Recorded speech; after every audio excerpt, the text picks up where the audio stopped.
Assalamualaikum warahmatullahi wabarakatuh. Halo anak-anak, apa kabar hari ini? Alhamdulillah sehat semua ya. Nah, pada pagi hari ini Ibu akan mengajarkan materi kita tentang bekerja sama dan gotong royong. Nah, apa anak-anak Ibu tahu apa itu kerjasama? Nah, kerjasama ini dapat dikatakan suatu kegiatan bersama yang dilakukan lebih dari dua orang, dan manusia sebagai makhluk sosial tidak dapat hidup sendiri. Manusia hidup berkelompok dan bekerja sama untuk memenuhi kebutuhannya. Karena tujuan yang sama itulah terjadi kerjasama. Karena kerjasamalah maka peradaban manusia berkembang dan manusia mampu mengelola alam dengan baik. Baik untuk kepentingan manusia maupun untuk alam semesta.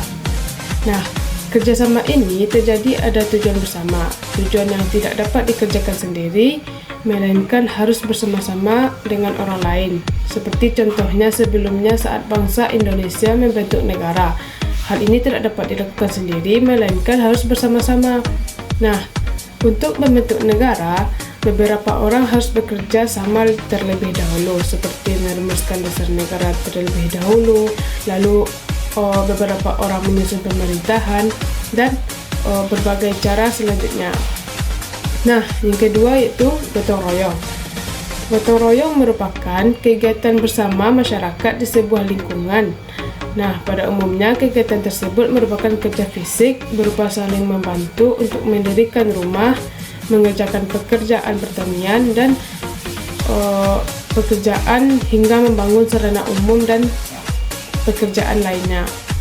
Nah, yang ketiga yaitu nilai penting kerjasama dan gotong royong. Yang pertama yaitu adanya nilai saling memahami.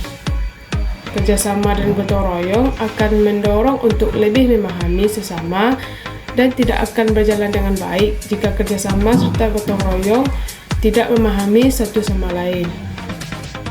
Nah, dengan kerjasama dan gotong royong membuat setiap orang lebih memahami teman beraktivitasnya. Yang kedua, saling menghargai. Kerjasama dan gotong royong juga mendorong antar anggota masyarakat untuk saling menghargai.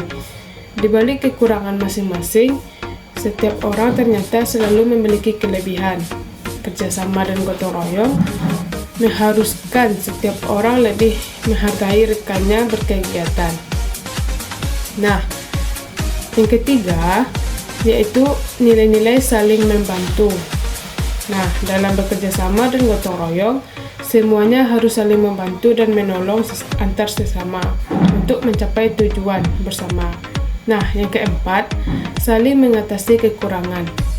Ini digambarkan dalam kerjasama seseorang, misalnya tunanetra dan seseorang yang lumpuh.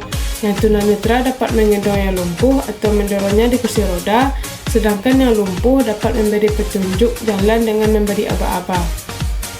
Nah, yang kelima, menguatkan kebersamaan. Sebagaimana ada pepatah mengatakan berat sama dipikul dan ringan sama dijinjing. Nah, dalam bekerja sama dan gotong royong harus membiasakan untuk memiliki jiwa tersebut. Nah, yang terakhir yang keempat yaitu penerapan kerjasama dan gotong royong.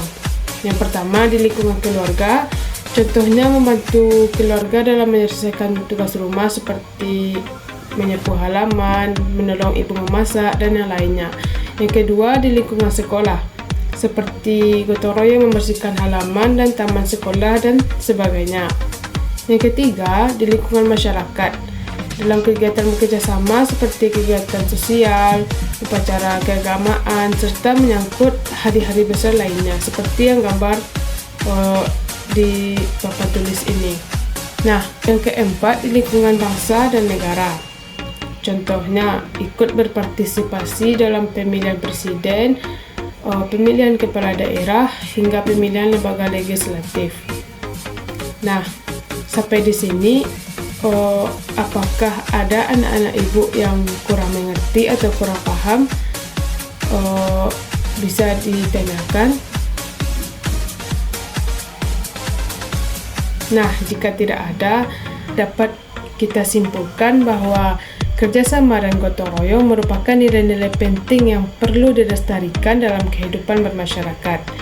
Kedua nilai ini dapat membantu menyelesaikan pekerjaan secara bersama-sama dengan lebih mudah dan efisien, serta dapat memperkuat hubungan dan rasa persatuan antar individu dalam masyarakat.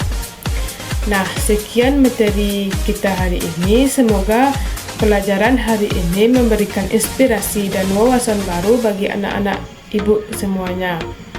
Mari kita terus berusaha dan belajar dengan semangat untuk mencapai kesuksesan di masa depan. Terima kasih atas partisipasi dan perhatiannya. Sampai jumpa pada kesempatan pembelajaran berikutnya. Ibu akhiri, Assalamualaikum warahmatullahi wabarakatuh.